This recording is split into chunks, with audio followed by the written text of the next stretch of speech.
बिस्मिल्लाहिर्रहमानिर्रहीम। अस्सलाम वालेकुम। मैं तौफीक अहमद।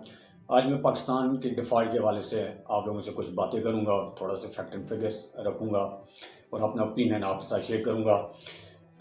जैसे कि आपको पता है, इंटरनेशनल मीडिया पे आजकल पाकिस्तान के डिफ़ॉल्ट के हवाले से काफ़ी ज़्यादा ट्रोलिंग हो रही है। वो हमारी बदकिस्मती है कि पाकिस्तान का मीडिया इस पर बात नहीं कर रहा। उनका ज़्यादा फोकस इमरान खान और तोशा खाना की उस घड़ी पर है। और हमारा मीडिया, बड़ी अफसोस की बात है, वो हुक्मरानों और ठेकेदारों की लोडियों की मानद किरदार अदा कर रहा है और वो जिस तरह नचाते हैं उसी तरह वो नाचते हैं। जैसे कि 3-4 दिन पहले अरब न्यूज़ और डॉन में एक खबर शाया हुई थी और मैं आपको उसका हवाला दे के अरब न्यूज़ का मैं आपको बताना चाहूँगा कि जैसे अरब न्यूज़ में ये खबर शाया हुई थी कि जुमरात को RF अमीर लिमिटेड की जारी करदा दादुलशुमार के मुताबिक पाकिस्तान के डिफ़ॉल्ट का ख़तरा तेज़ी से बढ़कर 79.33% हो गया। IMF के 9वें जायजे में तखीर और ज़ेर मुबादला के कमज़ोर ज़खायर और सियासी बहरान समेत मुतअद्दिद अवामिल की वजह से पाकिस्तान के डिफ़ॉल्ट का ख़तरा बढ़ रहा है। माहिर माशियत नजीब अरब न्यूज़ को बताते हैं कि इस माली साल में गैर ज़िम्मेदार मतलब कि जो आपकी मार्केट को संभालने के लिए पाकिस्तान को कम से कम 12 बिलियन डॉलर की ज़रूरत पड़ेगी। अब आते हैं बात पे, इस पर अब थोड़ी सी डिस्कस करूँगा मैं। पहले तो मैं आप लोगों को बताना चाहूँगा अभी रिसेंटली कौन से मुल्क हैं जिन्होंने डिफ़ॉल्ट किया है, जिनमें सर फहरिस्त श्रीलंका है। रिसेंटली उसने डिफ़ॉल्ट की, उसकी इकॉनमी है। और उसके बाद लेबनान है, और उसमें ज़म्बिया है, उसमें सरनेम है, और साथ अभी जिन पे रिस्क है डिफ़ॉल्ट करने का उन कंट्रीज़ में जो सर फहरिस्त में बेलारूस है और यूक्रेन, इनके चांसेस है कि ये मे भी डिफ़ॉल्ट कर जाएं। अब मैं आप लोगों को बताना चाहूँगा कंट्री डिफ़ॉल्ट क्यों करती हैं। आपको मैं आसान अल्फाज में बताना चाहूँगा, जब किसी कंट्री में डेबिट ज़्यादा हो जाए, कर्जा उनका ज़्यादा हो जाए और वो उसकी किस्तें ना अदा कर सकें, वो मुल्क उसकी किस्तें ना अदा कर सकता हो और उसके अखराजात ज़्यादा हों और उसमें पॉलिटिकल इंस्टेबिलिटी हो, तो वो मुल्क डिफ़ॉल्ट कर जाता है। अच्छा, मैं हवाले से बताऊँगा पाकिस्तान पर इस टाइम जो कर्जा है वो 122 बिलियन डॉलर का है। आप 122 अरब डॉलर भी कह सकते हैं। और मैं अभी आपको एक डेटा आपके सामने रखूँगा जिसमें पूरी दुनिया में जो कंट्रीज़ जिन्होंने कर्जा उठाया हुआ है, ठीक है, उसमें पाकिस्तान का जो नंबर है वो 47 है। इट्स मीन कि पाकिस्तान से पहले 46 कंट्री हैं जिन्होंने पाकिस्तान से ज़्यादा कर्जा उठाया हुआ है। और मेरे हिसाब में पाकिस्तान से 1000 गुना ज़्यादा उन्होंने कर्जे उठाए हुए हैं, जिसमें सर फहरिस्त टॉप 1 में जो आता है यूएसए ने 24 ट्रिलियन डॉलर का कर्जा उठाया हुआ है। 1 ट्रिलियन में 1000 अरब डॉलर होता है। इट्स मीन 24,000 अरब डॉलर इस टाइम यूएसए ने कर्जा लिया हुआ है। यूके उसने 8.73 ट्रिलियन डॉलर का कर्जा उठाया हुआ है। फ्रांस ने 7.64 ट्रिलियन का कर्जा है उस पर। जर्मनी पे 6.46 ट्रिलियन का कर्जा है। जापान पे 4.36 ट्रिलियन का कर्जा है। चाइना पे 2.64 ट्रिलियन का कर्जा है। अब कहने का मकसद है, इन पे पाकिस्तान से हज़ारों गुना ज़्यादा इन्होंने कर्जे उठाए हुए हैं, लेकिन इनमें से किसी कंट्री के बारे में भी आज तक नहीं सुना कि ये डिफ़ॉल्ट कर रही हैं, ये डिफ़ॉल्ट कर जाएंगी।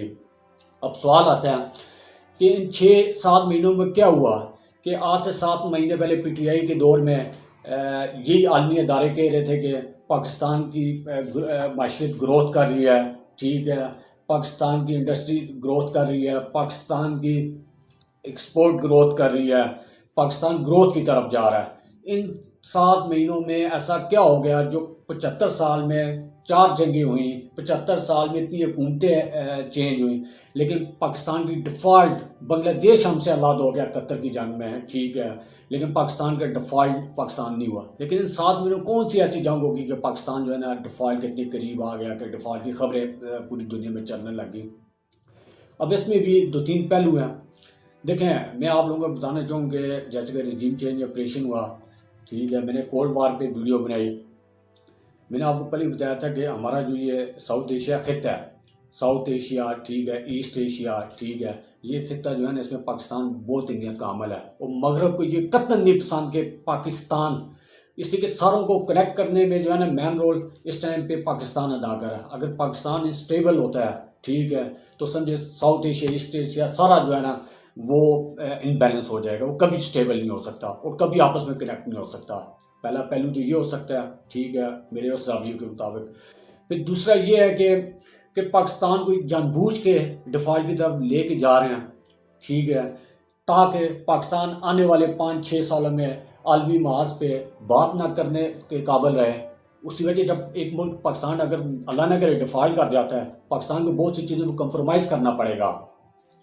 पाकिस्तान को अपनी खुद मुख्तारी पे कंप्रोमाइज़ करना पड़ेगा, आज़ादी पे कंप्रोमाइज़ करना पड़ेगा, पाकिस्तान को कश्मीर पे कंप्रोमाइज़ करना पड़ेगा, पाकिस्तान को इसराइल पे कंप्रोमाइज़ करना पड़ेगा, पाकिस्तान को एटॉमिक एसिड पे कंप्रोमाइज़ करना पड़ेगा। ये मतलब जो आलमी इदारे हैं वो कर्जे के ब्याज पे आप पे बहुत सी चीज़ों पे कंप्रोमाइज़ करवाएंगे। फिर जब नई हुकूमत कोई आएगी, फॉर एग्जाम्पल इमरान खान की 2 अक्सरियत लेके आ जाता है, मगरब को पता है कि ये बंदा बोलने वाला है, लेकिन वो भी 3-4 साल जो है ना, अगर वो जब उस पर इतनी चीज़ों में कंप्रोमाइज़ जो मुल्क करेगा, तो उसके बाद कोई लीडर भी आ जाए वो आलमी सतह पे नहीं बात कर सकता, नहीं उसकी हैसियत रहेगी आलमी सतह पे बात करने की। लाजमी बात है वो अपने मुल्क को फिर दोबारा खड़ा करने में उसके 5-6-7 साल लग जाएंगे, ठीक है, पाकिस्तान को स्टेबल करने में।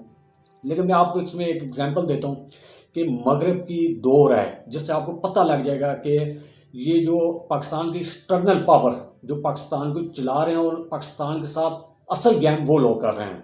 मैं आपको मिसाल देता हूँ फैटफ की। पहले तो मैं बता देता हूँ फैटफ बेसिकली उसका काम क्या और है क्या। फैटफ का मतलब फाइनेंशियल एक्शन टास्क, ये फैटफ का मीनिंग है। और फैटफ पे इस टाइम जो उसका प्रेसिडेंट है वो टी राजा कुमार हैं, वो सिंगापुर के हैं। अब मैं आपको बताऊँ फैटफ का जो मोटिव है, उस फैटफ का मोटिव है कि फैटफ जो है ना वो करप्शन और मनी लॉन्ड्रिंग पे है, और फैटफ एंटी फाइनेंसिंग टेररिज्म पे है। ये एक कमेटी है जिसमें 37 कंट्रीज मेंबर हैं।